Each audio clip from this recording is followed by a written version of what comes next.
Bienvenue à votre magazine d'information sur le monde universitaire. Yves Boisvert, professeur titulaire à l'École nationale d'administration publique en éthique et gouvernance. On a regardé trois grandes dimensions de l'éthique gouvernementale. D'un côté, on s'est intéressé à la culture des élus et la culture, ce que moi j'appelais l'imaginaire éthico-politique de nos élus.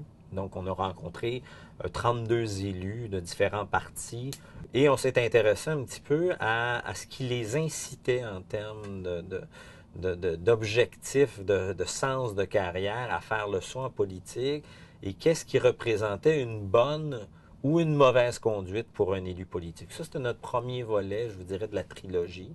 Le deuxième volet de la trilogie, on s'est intéressé aux scandales politiques eux-mêmes. C'est-à-dire, on a fait une analyse des plus grands scandales, 3 fédéraux et 3 provinciaux, pour essayer de comprendre, est-ce qu'il y a des récurrences dans les scandales? Nous, dans nos recherches, ce qui nous intéresse, c'est qu'est-ce que les scandales nous apprennent sur le fonctionnement de nos institutions publiques.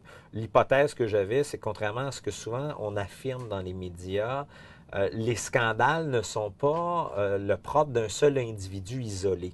Souvent, les scandales reposent sur un système de contraintes culturelles ou je dirais, de transgression intégrée dans une organisation. Et c'est ça qui nous intéressait. Et le troisième, c'est de notre trilogie, la troisième perspective, c'est de comprendre comment se fait-il qu'il y ait encore autant de scandales alors que nos élus tentent de nous convaincre qu'ils ne cessent de développer des dispositifs, des lois, des règles pour encadrer la pratique des agents publics. Nous, on a essayé de comprendre qu'est-ce qu'ils institutionnalisaient lorsqu'ils mettaient ça en place, quelle était la visée et est-ce qu'ils avaient une volonté réelle de rendre ces dispositifs-là vraiment efficaces et efficients.